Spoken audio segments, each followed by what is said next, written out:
Good afternoon students, I am your physical education teacher.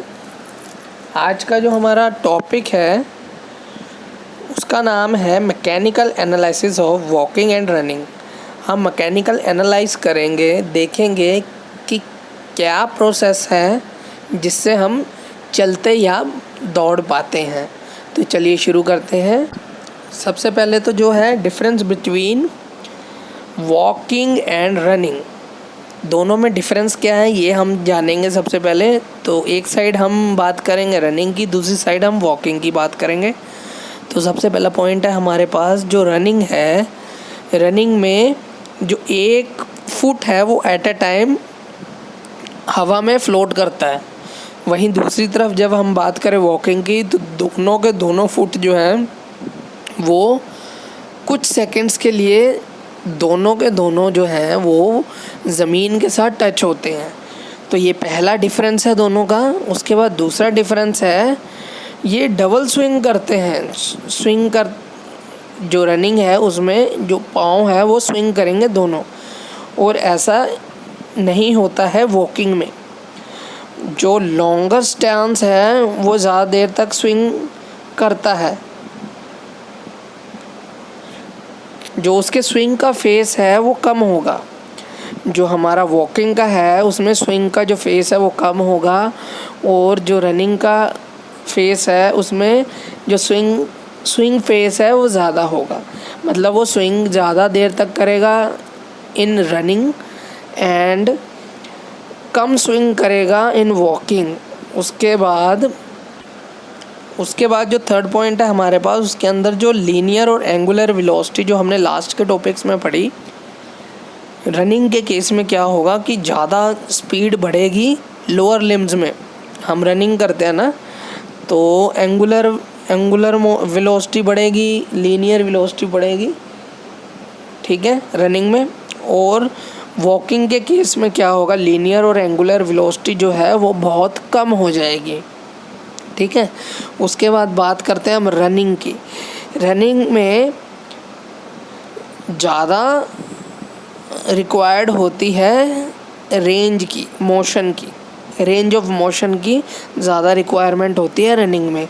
और दूसरी तरफ जब हम वॉकिंग की बात करें तो इसमें कम रिक्वायर्ड होती है, ठीक है। अब जो नेक्स्ट है हमारे पास मैकेनिकल एनालाइसिस ऑफ वॉक।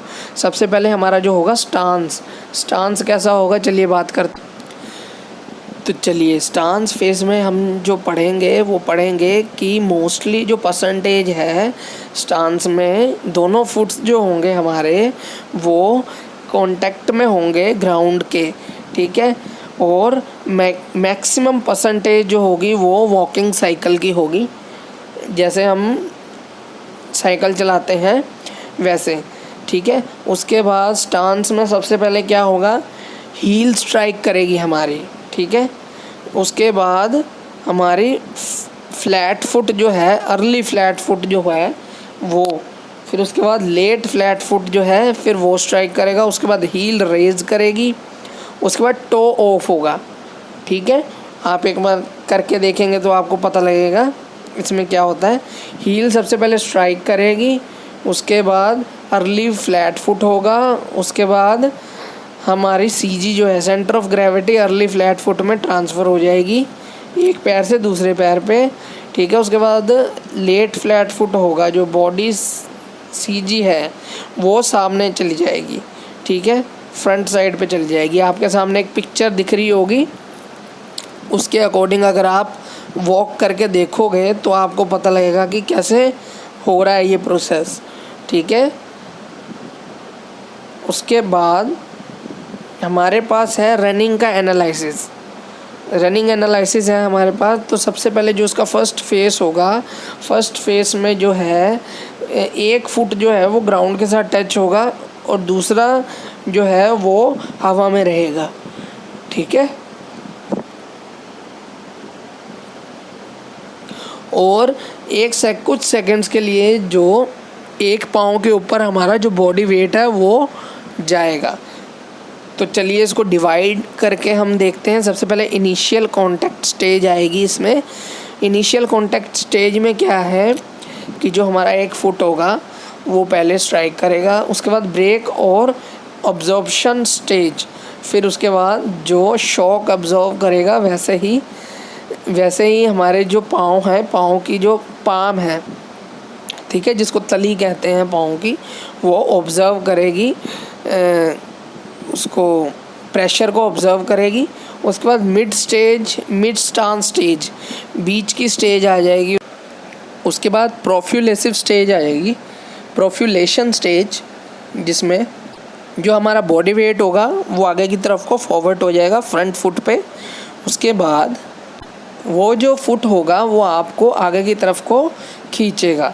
उसके बाद नेक्स्ट स्टेप में क्या होगा, जो हमारा नी है और एंकल है और जो हिप है, ये एक स्ट्रेटनिंग पोजीशन में आ जाएंगे और बॉडी को ऊपर की तरफ को लिफ्ट करेंगे, पुश करेंगे, ताकि बॉडी जो है वो फॉरवर्ड जाए, ठीक है। उसके बाद यूजिंग इलास्टिक एनर्जी, ये जो इलास्टिक एनर्जी है स्टोर्ड होती है ब्रेकिंग फेज में, ठीक है।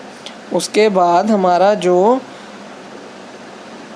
ये फेस है प्रोप्यूलेशन फेस, ये एंड होगा, ठीक है। एंड कब होगा, जब टोज़ के ऊपर आ जाएगी, जब टोज़ की पोजीशन जो है वो फ्रंट फुट में आ जाएगी, जहाँ से स्टार्ट की थी वहीं पर आ जाएगी, तो ये ख़त्म हो जाएगा। टो ऑफ भी कहते हैं इसको, क्लियर।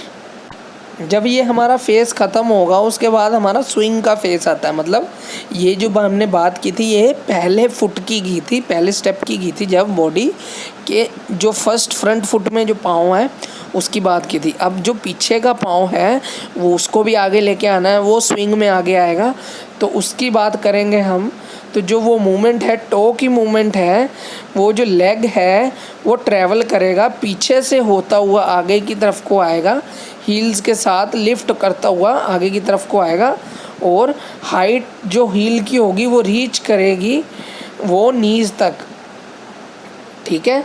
हाइट जो हील की होगी वो नीज़ तक, हील्स और हिप जो होगी हमारी एक्सटेंशन करेगी, एक्सटेंड करेगी पावरफुली, ठीक है। उसके बाद हमारे स्ट्रेच रिफ्लेक्स मैकेनिज़्म जो है हमारा वो कंपेयर्ड होगा स्ट्रेचिंग के साथ बैक की तरफ को, ठीक है ना। उसके बाद हमारा जो एक्सटेंशन ऑफ हिप है वो इक्विवेलेंट हो जाएगा हमारे स्लिंग शॉट के साथ, equivalent to put back on the slingshot, ठीक है। उसके बाद letting go results in the leg firing forward rapidly, और बार बार फिर वो स्विंग के साथ लिफ्ट होता रहेगा, फॉरवर्ड आता रहेगा, आगे आता रहेगा, ठीक है। वो लीड करता रहेगा नीज़ को, जैसा कि आप आगे सामने पिक्चर में देखोगे, आपके सामने पिक्चर आ रही होगी स्विंग की, ठीक है। उसी तरह से जो है यूनिफोल्ड्स लेता हुआ, यूनिफोल्ड्स मतलब फोल्ड होता हुआ जो हमारा लेग है वो आगे आता रहेगा, स्विंग करता रहेगा, और इसी के साथ end of the swing face हो जाएगा, है ना। और बच्चे ये था हमारा लास्ट टॉपिक इस चैप्टर का। Thank you.